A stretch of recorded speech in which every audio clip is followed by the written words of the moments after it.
Assalamualaikum warahmatullahi wabarakatuh. Selamat datang di Bedah Komik Pusaka Dewa Part 2.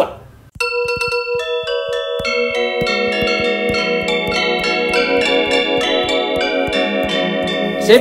Ya, emang ini Mas ya, Pusaka Dewa itu nggak cukup untuk dibahas sekali doang ya? Diprotes.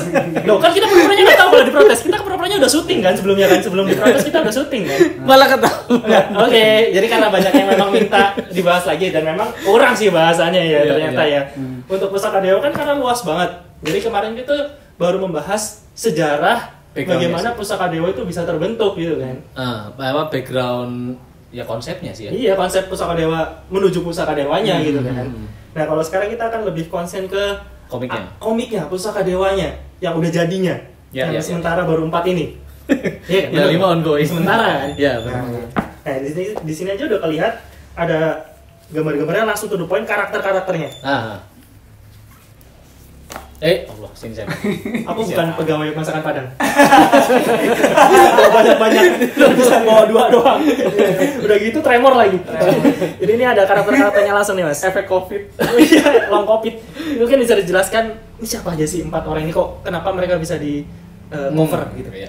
Mungkin satu-satu dulu ya. Iya.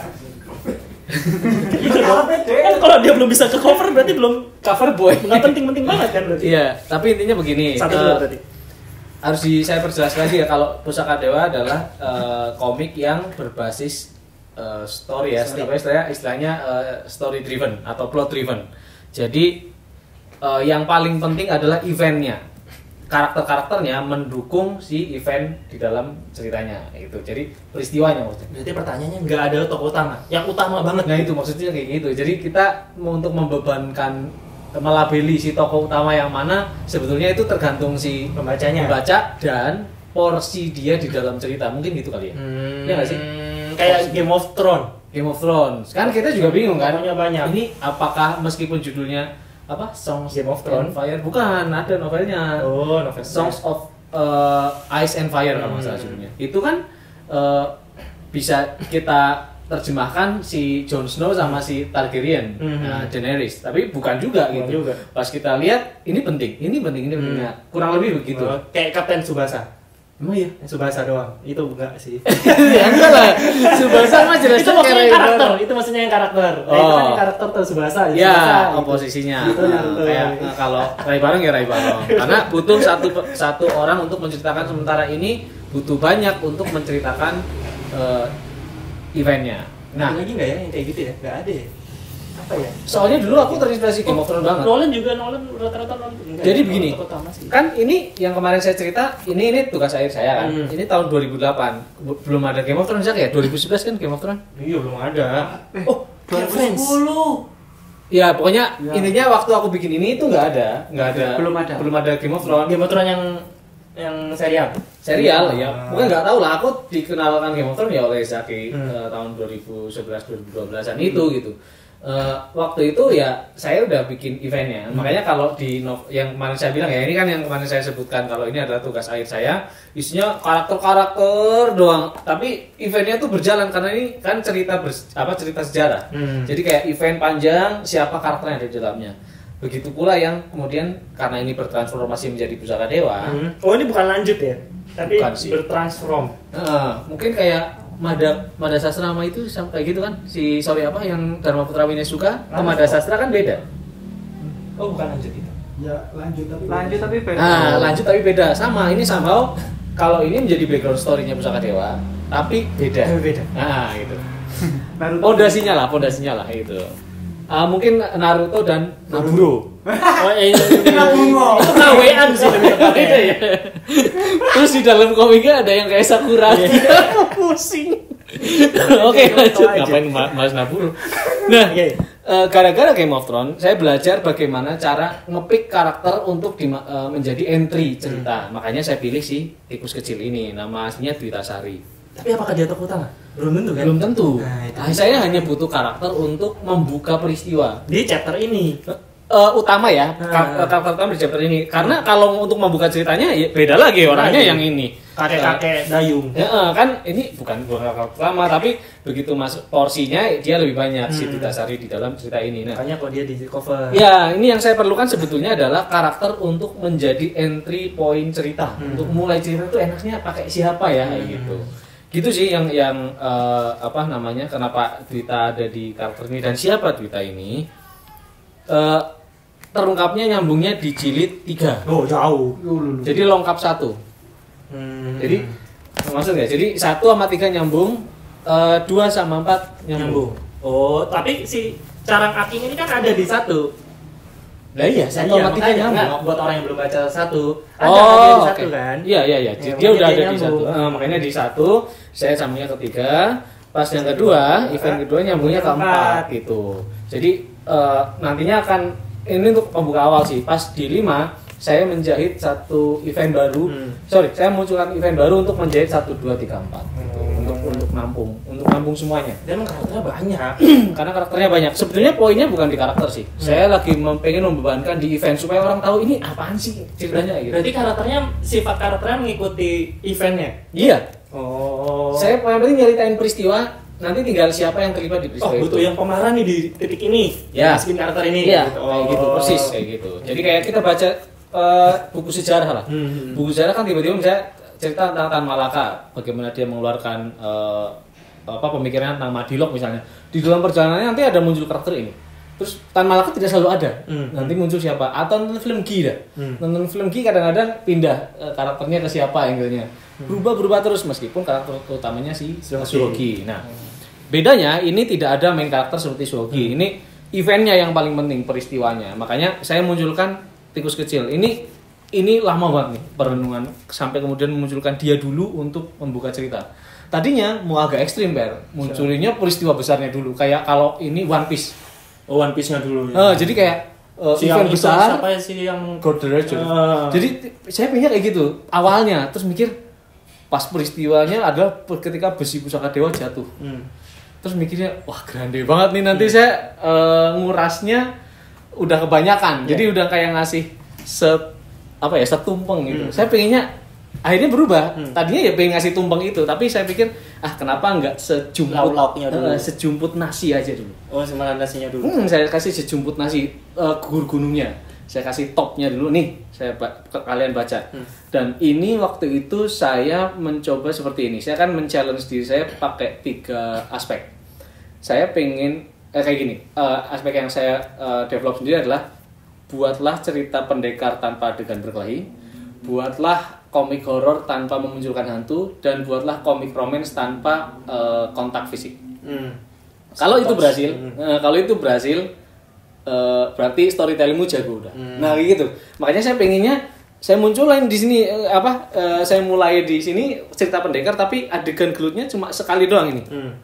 Itu pun nggak gelut. Itu nggak gelut. Kalau gelut kan dua-duanya saling lawan. Ini mah ini mah nonjok. Udah goodbye.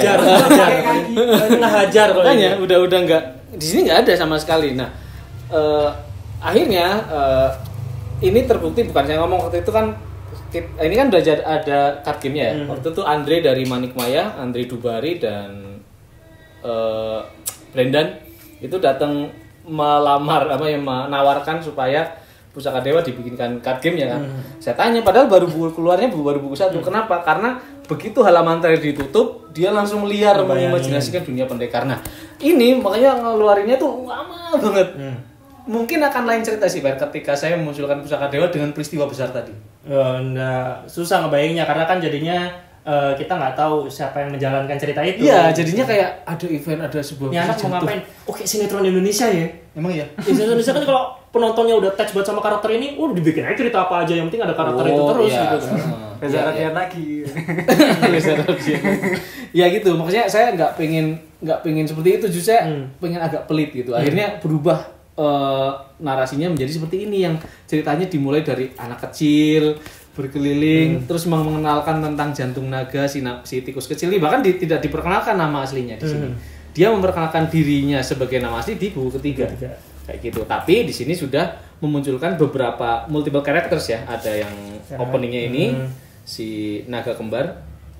Terus ada bapak ini yang ternyata juga disangkanya kan cameo. Iya, Tapi ternyata di bagian belakang pendekar dia. Nah, juga ada ini yang akan saya pasangkan karena memang saya akan jodohkan ini si Carang Aking dengan si tikus kecil, menjodohkan dalam konteks pairing ini ya karakter ya. Jadi dan udah kayaknya nggak ada lagi. Cuma ada ini sempalan cerita pendek nih. Sama teaser tadi yang si Kebo yang mau dilawan. Tadi ada itu siluetnya. Oh iya, ini yang kembar. Maesa Ubara Rebut, ya. rebut. Sama yang penting ini nih ada. Ini malah nyambung ke main cerita nih yang nantinya akan diungkap di buku ke. Ya, istilahnya kalau yang suka nonton Marvel ini after credit yang Thanos gitu-gitu loh. Ya, betul kayak after credits lah. Tapi ini kayak ini silent banget. Silent komik tiba-tiba muncul ini doang. Ratri lihat. Udah, terus balik lagi ke nyambungin ke sajak yang ada di depan. Jadi kayak ngejahit cerita aja sih terus baru nyambung lagi ke depan gitu. Dan sistem storytellingnya ini kan memang multiple plot ya. Jadi dia itu plotnya maju, mundur dan terjahit dengan peristiwa yang lain secara simultan. Jadi itu juga PR sih. Makanya ini nggak muncul-muncul padahal karya ini udah jadi lebih dulu. Ini jadi tahun 2008. Tapi cerita ini, komik ini muncul 2015. Berarti kan butuh 8 tahun untuk menentukan entry point. Soalnya kalau saya gegabah 8 tahun itu untuk chapter satunya doang. Chapter satunya doang. Hitungannya. Bukan chapter satunya tapi memunculkan untuk menentukan pakai karakter ini deh kayak gitu. Nah, itu kan PR. Jadi tidak bisa kita kayak gerusa-gerusu terus jadi gitu. Waduh, belum tentu. Coba saya paksakan yang tadi ya, yang peristiwa besi pusaka dewa jatuh di perbatasan 2 wilayah, pasti akan beda sih kayaknya sih. Nah, ngomongin tadi si besi pusaka jatuh dan lain-lain. Ini kan karakternya tadi udah dijelasin banget soal si tikus kecil. Nah, kalau yang lainnya kan bisa baca komiknya ya. Yang kayak siapa nih namanya? Sabra Samudra bisa baca nanti. Nah, kalau yang ini juga nanti bisa baca di yang keempat. Soal yang besi pusaka jatuh tadi, itu kan berarti pembentukan universe-nya. Nah, kalau bicara tentang universe pusaka dewa itu sebenarnya sih kayak apa sih kalau digambarkan, Mas? Iya. Ini kan dari tadi dikenalinya si karakternya pelan-pelan gitu, universe-nya kayak dicicil kan jadinya. Betul. Nah, itu kayak gimana sih? Kalau yang boleh dijelasin ya? Oke, apa-apa. Jadi gini, kita ngomongin timeline dulu deh. Jadi sebetulnya peristiwa jatuhnya besi pusaka dewa itu hanya trigger sebetulnya. Kan ketika direduksi jadi satu, peristiwanya itu saya ungkap di narasi yang pertama. Di buku kedua, narasi pertamanya itu bentar ya, saya lupa kata pertamanya. Ambisi. Jadi saya pengen mereduksi satu makna, yaitu ambisi manusia. Kayaknya nggak habis-habis nih. Jadi makanya saya tulisnya di buku kedua ini, selama 6 generasi kemajuan ilmu tempa senjata logam semakin melangit. Bahkan boleh dibilang melampaui batasnya. Ketika saya ngomong melampaui batasnya, nih ada tangan kera memegang besi panas, kan udah melampaui batas. Kayaknya udah level tinggi loh. Tapi ada satu yang tidak berubah, ambisi manusia. Kenapa? Karena dari ambisi itu orang pengen ngejar makin tinggi. Nah, sebetulnya peristiwa jatuhnya besi pusaka dewa hanya trigger untuk ini. Bahwa manusia itu kayaknya nggak akan pernah habis lah. Dikasih 5 minta 6, dikasih 6 minta 10. Terus seperti itu. Nah, pusaka dewa ini ceritanya hanya trigger untuk menunjukkan betapa tamaknya manusia. Berarti kayak kumpulan-kumpulan kerajaan mungkin ya, atau mungkin perkumpulan komunitas-komunitas di setting dunia pusaka dewa yang berebut untuk jadi lebih kuat dengan merebut si besi pusaka itu yang katanya paling kuat. Kan siapa tahu seperti itu. Jadi makanya karakter-karakter yang akhirnya saya pilih adalah karakter-karakter yang ingin memutus mata rantai itu justru. Maksudnya jadi karakter oposisi yang saya nggak disebutnya ya mungkin antagonis ya, yang berseberangan dengan nilai yang diusung oleh karakter utama ini. Mereka itu ya tamak, pengen lagi, pengen besi pusaka dewa gitu. Sementara yang lain ngapain sih lu kayak gitu loh. Jadi orang-orang ini justru adalah orang-orang yang ingin menentang narasi itu gitu. Sementara kalau dari sisi event, si jatuhnya besi pusaka dewa ini malah di tengah-tengah.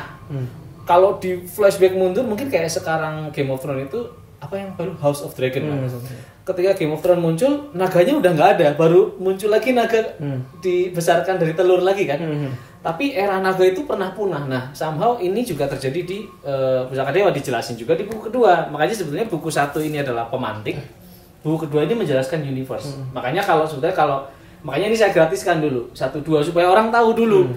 Ini saya mau cerita apa sih? Gratis itu maksudnya baca di aplikasi ya? Di aplikasi gratis, kalau Bukan diklaim aja. ke sini terus tiba-tiba ngambil dong satu buku, enggak kan? Ayo mari. Iya. Enak aja. Ini bisa dibeli ya. Jadi intinya adalah 1-2 ini untuk memulai cerita, sehingga ini untuk memantik supaya orang narasi imajinasinya tentang dunia pendekar terbentuk, baru dikasih ya cuplikan-cuplikan universe-nya tadi. Makanya ada era naga. Oh, tapi universe-nya berarti nggak berasal dari dunia yang beneran ya? Oh bukan, ini fantasi Majapahit gitu ya. Enggak ya? Ini kan fantasi apa ya sebutannya? Fantasi culture. Fantasi lah ya, Fantasi. Di komponennya saya memadukan budaya, tentu saja budaya kan luas ya, maksudnya artefaknya, bangunan saya masukkan, keris ya otomatis, senjata saya masukkan, kostumnya juga, dan sistem kerajaannya. Nanti di buku yang kelima yang lagi ongoing itu juga saya masukkan tentang silpa sastranya. Jadi kayak tata cara di dalam istana, pembangunan Itu terinspirasi dari beneran? Apa betul, dikit? betul. Oh. Betul, justru. Tapi kan pinter-pinter pembaca lagi untuk mengolah ya mana yang. Ya sebenarnya kayak Game of Thrones juga. Kayak misalnya ini ada yang keren dari Pusaka Dewa adalah dari universe-nya adalah ada Dwiraga. Iya. Dwiraga ini kan nggak ada dong Nggak ada. di dunia beneran. Atau ada tapi kita nggak tahu kan, kita juga nggak ngerti. Kan? Sebetulnya secara culture kita sudah terlatih untuk itu. Misalnya ada Prabu Siliwangi itu bisa bertransfigurasi menjadi harimau. Oh, ada tetangga yang nggak keluar rumah tapi dapat duit babi ngepet. Nah, kita udah terbiasa menciptakan culture transfigurasi. Cuman saya mendevelop universe sendiri yang ada karakter Dwiraga. Ya saya jelasin aja. Dwiraga kan manusia setengah binatang. Dwiraga itu ada kelasnya lagi. Jadi ada Dwiraga yang memang dia berbadan manusia berkepala binatang. Ada Dwiraga yang purwa. Dwiraga purwa itu binatang pure tapi bisa bicara. Itu sudah tidak ada di era ini.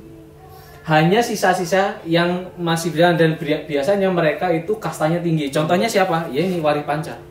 Wari Panca Yang ada di ini juga, yang ada di Nusantara juga ya. Ya, di sini ada. Di sini yang mana ya? Ini tuh. Ya ini ya Wari Panca di sini. Ya benar, ini karakternya. Ya. Tuh toko kesukaanku tuh. Nah, itu Wari Panca. Empu Wari Panca ini kera utuh, tidak berbadan manusia ya, berbadan raja tapi bisa bicara. Dia kastanya tinggi, makanya pasti saya taruh sebagai orang yang kastanya tinggi. Bahkan dia di sini kalau di yang universe ini kan Dwiraganya tuh macam-macam sampai buka ya. Ini ada Dwiraga Kukila. Kukila itu burung. Itu tidak ada Dwiraga Kukila yang kelas rendah. Pasti dia jadi pendekar tingkat tinggi atau jadi pemimpin negara. Di eranya Pusaka Dewa nggak ada Dwiraga Kukila. Jadi udah nggak ada. Ini udah background story. Naga aja nggak ada di sini. Naganya udah tinggal jantung-jantungnya kan. Di sini udah tinggal mana ya jantungnya, jantung naganya. Nah ini nih. Jadi ini 2 kali muncul nih tentang jantung. Ini jantung naga berana. Kalau yang di buku 1 itu jantung naga wuli kalau nggak salah. Lupa aku. Sorry bentar. Tapi betulnya sambil nyari Mas. Ini, iya naga wuli bener. Jantung naga wuli. Berarti ini si Kukila ini burung tapi jadi mamalia. Ya tidak bisa dijelaskan. Ada tetenya. Oh, baliknya pondasinya bukan burungnya, pondasinya manusianya. Makanya kalau yang Dwiraga purwa itu baru yang Dwiraga purwa itu yang murni hewan. Kalau ini basicnya justru manusia. Nah, aku paham kata nanti. Nah, makanya tapi belum dijelaskan bagaimana kasta-kastanya belum dijelaskan di 4 komik ini, bahkan ya itu kayak sistem reproduksinya nggak ada juga. Kayak ini, kayak siapa yang di apakah Piccolo? Oh iya. Dia cowok apa cewek? Kan dia melahirkan. Dia muntah. Tapi dia bertelur. Iya, Dia punya dada. Hah? Iya. Buat apa? Dia mamalia apa? Ovovivipar.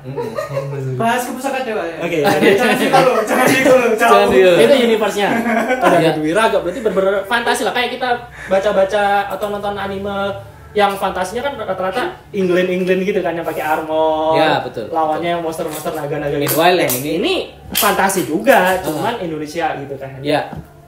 Nah, makanya secara komponen tadi udah dijelaskan ada karakter Dwiraga ya. Bahkan ini jadi judul tesis saya. Sorry, ini tesis ya? Tesis. S1. Skripsi, S1. Oh, skripsi ya. Di skripsi saya bikin Nusantara Dwiraga. Judulnya Nusantara, tapi itu kan terlalu umum ya. Maksudnya saya nggak bisa mematenkan itu. Akhirnya ya udah saya bikinlah. Yang Dwiraga ini murni bikin anak Sweta berarti. Saya bikin sendiri aja. Dwi kan 2. Raga itu badan. Raga itu badan. Tapi ya saya nggak mematenkan ini lah. Maksudnya orang mau pakai Iya, silakan. pakai. Siapa tahu tadi udah pas udah jelasin universe, ada si kisi-kisi soal konfliknya juga. Ya. Apakah benar konfliknya adalah memperebutkan si ketamakan masyarakat? Iya, main konfliknya itu memang itu justru itu main konfliknya, cuman kan ini kan terlalu universal ya. Atau kayak main game kali, ada set mission Iya, pasti. Ya kan istilahnya kayak kalau kita mau menaklukkan itu, menggagalkan sebuah peristiwa, melakukan kudeta misalnya. Kita harus ngumpulin pasukan dulu. Istilah kayak gitu dulu lah, farming ya kan. Ya, nah, maksudnya ini karena dari awal di developnya pengen kayak MMORPG. Itu kayak gitu arahnya. Jadinya kita bisa ganti karakter ketika di beberapa nanti ganti karakter lagi kayak gitu. Kayak Breath of Fire 4. Waduh, anak zaman sekarang nggak tahu lagi. Suikoden paling gampang. aja Breath of Fire. Suikoden kan banyak banget. Final Fantasy enggak lah, satu. Yang 15 bisa ganti-ganti. Oh, 15. Iya, enggak main. Aku main terakhir ya 9. Noctis ya? Gantinya pas berantem doang tadi. Iya. Oh iya, asal emang RPG pasti ganti-ganti lah. Oh, Kingdom Hearts juga ganti kan? Tengah-tengah ada. Juga dong. Soalnya dari Kuta. Pernah kita main yang satu lagi. Hey, Dewa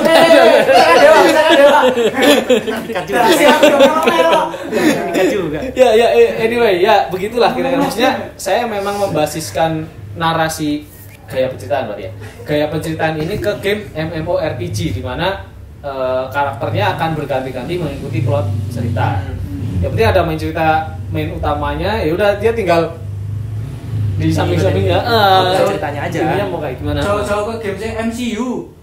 Marvel Iya, kira-kira gitu. Nanti dikumpulin di satu, tapi kan kalau itu iya. Itu kan enggak, kalau ini kan emang dari ceritanya mereka udah bersama, cuman ceritakannya pisah-pisah kan. Betul.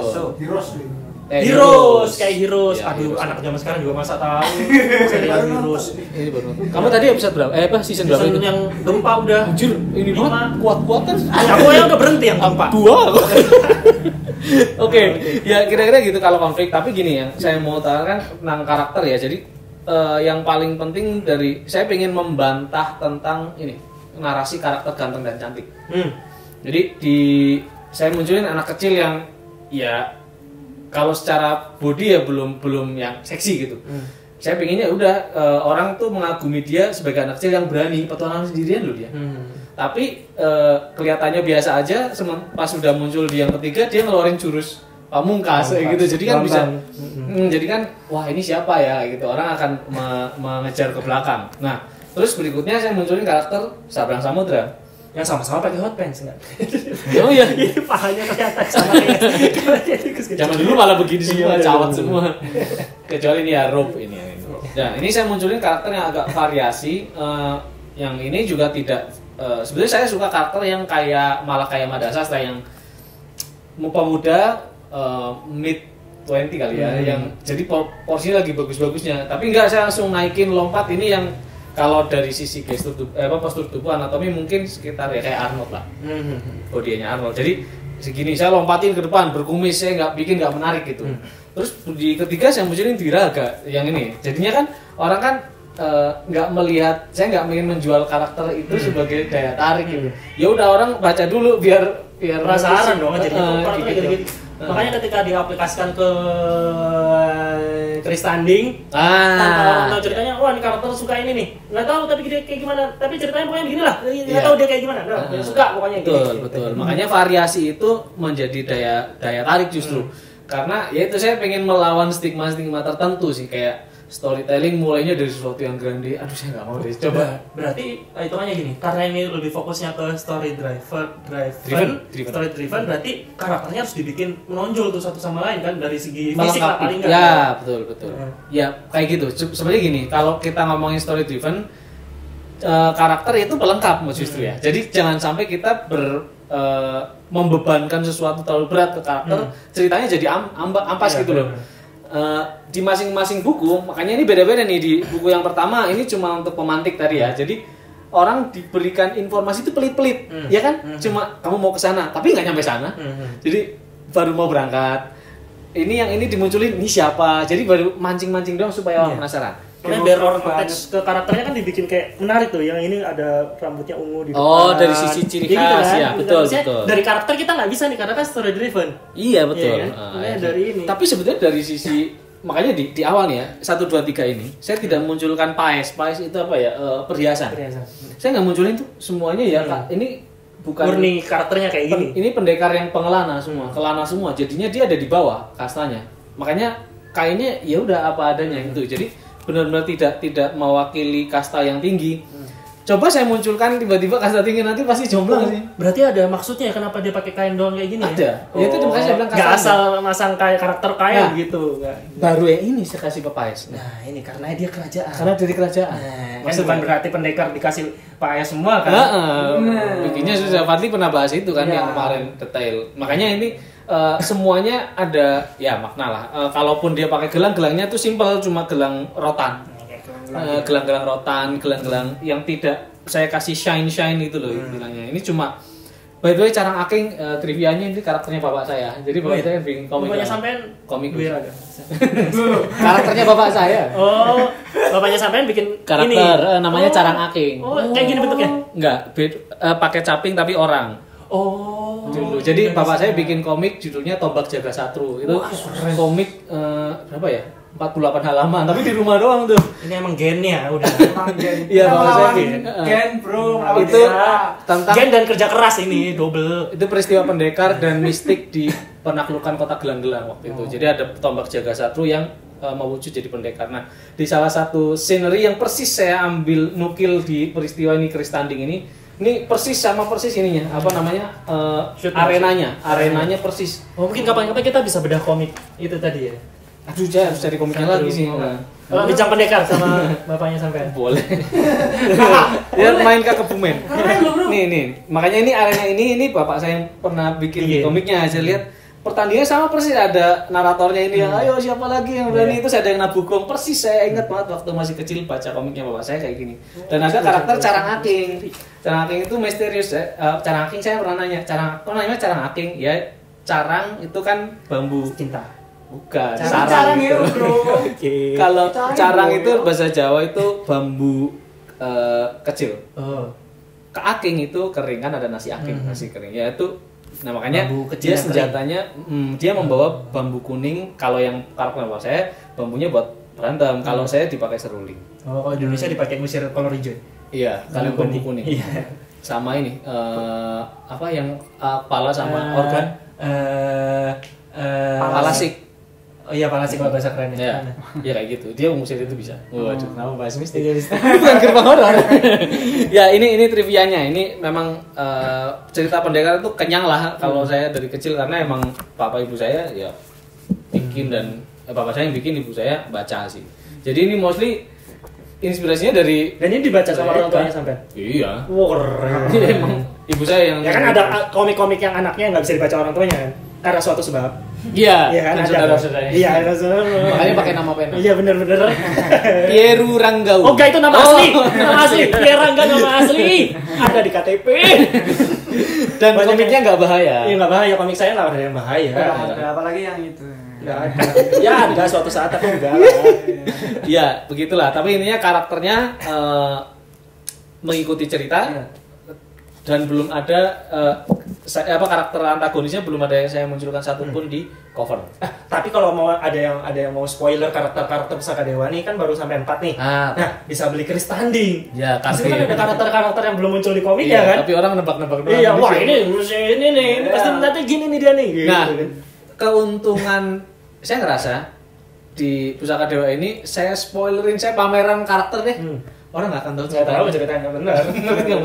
Jadi saya nggak perlu ada karakter yang disembunyikan. Saya nggak perlu bikin apa tuh namanya istilahnya ya. Kan ada tuh yang ini cerita tentang ini. Saya nggak butuh itu. Saya nggak ada plot twist di sini. Jadi nggak pakai plot twist, ceritanya berjalan, karakternya bisa. Karena orang nggak tahu mau diapain ceritanya, jadi nggak bisa plot twist juga kan. Jadi orang sekarang nggak akan bisa nebak sampai hari kan salah satu karakternya udah dimunculin sama Mas Wata zaman dulu banget, yang gambar pakai pensil warna sampai video itu. Iya itu. Udah zaman dulu banget udah digambar baru muncul di 4. Nah, itu dia. Bentar doang Sute. Si cowok di Kepang. Iya ini. Nah, ya cowok Kepang. Iya, dan gengnya. Betul begitulah memang. Nanti di 5 lah mungkin akan lebih jelas. Tapi kapan tuh Mas? Karena kan panjang ya halamannya ya. 150 halaman ya. 150 planningnya. Kalau bisa sampai 200 ya saya nggak tahu ya. Berarti satu buku komik Tebel banget sih gini. normal, ya gitu. Ya, masih lama lah. Kan saya udah bilang ini lifetime. Iya benar. Bodoh amat. Orang mau ikut baca silakan, itu juga nggak apa-apa. Saya nggak maksa. Tapi orang baca, orang banyak yang minta. Ini salah satunya bedah komik yang sampai 2 jilid loh, Mas. 2 video. Nggak ada lagi loh. Iya. Kemarin karena bahas yang keris aja ya. Oh ya, keris juga gini. Ketika Pusaka Dewa yang kita muncul 2016 itu udah ada 1-2 ya kalau nggak salah. 2 muncul itu, yang ketiga udah ada yang ada keris tanding ini Yang itu keris kembar. Ya, jadi waktu itu kan ketika ini muncul banyak yang ini kan mulai gongnya di yang ketiga karena waktu itu Raga Sukma udah mulai ramean. Itu baru orang pada beli rame-rame udah langsung 1 2 3 1 2 3 1 2 gitu kan. Baru nyadar kalau keris bisa dikasih nama ya kayak gitu. Jadi ya nggak ada yang tahu keris bisa dikasih nama. Jarang. Kalau di Pusaka Dewa kan keris menjadi satu. Nah, pusakanya aja keris. Pusaka keris. Nantinya akan di-outputkan sebagai keris. Nah, dan ada gamenya, card gamenya keris tanding. Jadi keris konsepnya dong. Kemarin kan pernah bahas biar nanya kan ada isiannya apa enggak segala macam kan. Ya ini nantinya semuanya akan dimasukkan yang ada isiannya lah. Yang bisa yang besi dari Jerman waktu itu isinya enggak dong. Enggak boleh Guten disebut. Morgen. Itu katanya enggak boleh disebut namanya. Aha itu enggak boleh disebut namanya. Aha. Kenapa? Adolf Hitler. Oh, nggak boleh. Nggak boleh katanya, nanti kena swipe, nggak tahu kenapa. Kena strike maksudnya. Ya itulah si Chaplin. Jadi komponen yang ada dalam keris sebagaimana yang kita kenal di dunia perdukunan ya itu akan masuk juga. Ada keris yang khusus kayak gitu magis karena ini pernah dibahas di sini. Ya. Ada keris-keris yang punya kekuatan masing-masing. Jadi ini kayak ini kekuatannya. Ya kan dipegang oleh beberapa orang yang tertentu juga kan. Iya, jadi wiraga tertentu. Orang. Makanya ini jadi ada masing-masing kayak ini yang keris paling berat. Tapi ada beneran nggak Mas?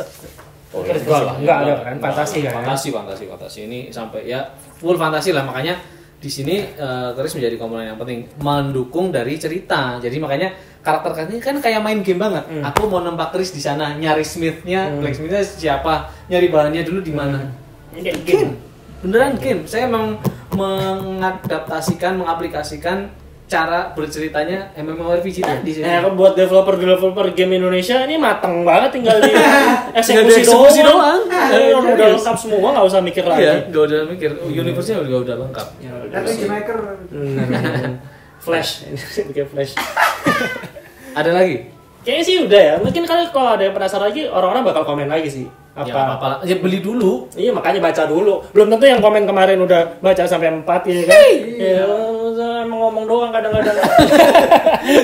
Terima kasih udah yang udah komen-komen kemarin dan udah kali ini kemauan kalian lagi-lagi kita turutin ya. Ya itu baik hati ya. Pada part 2 ya, karena kan kita mengejar pedulian kalian gitu pada kami supaya kalian subscribe, like dan share. Kalau kalian suka tentang Pusaka Dewa ini, kalian share ke teman-teman kalian, buat teman-teman kalian yang penasaran Pusaka Dewa itu apa sih, yang belum mau beli. Nah, nonton ini dulu bisa, nggak apa-apa. Sip. Ya udah gitu aja untuk bedah komik Pusaka Dewa jilid 2 kali ini. Kalau mau minta jilid-jilid 2 yang lain lagi ya komen aja, nggak apa-apa, nanti kita akan turutin insyaallah. Ya terima kasih. Assalamualaikum warahmatullahi wabarakatuh. Dadah. Koleksilah komik-komik bernuansa pendekar karya komikus dari Padepokan Raga Sukma di Tokopedia. Kalian juga bisa melakukan pembelian komik cetak kami melalui laman Facebook Padepokan Raga Sukma. Terima kasih.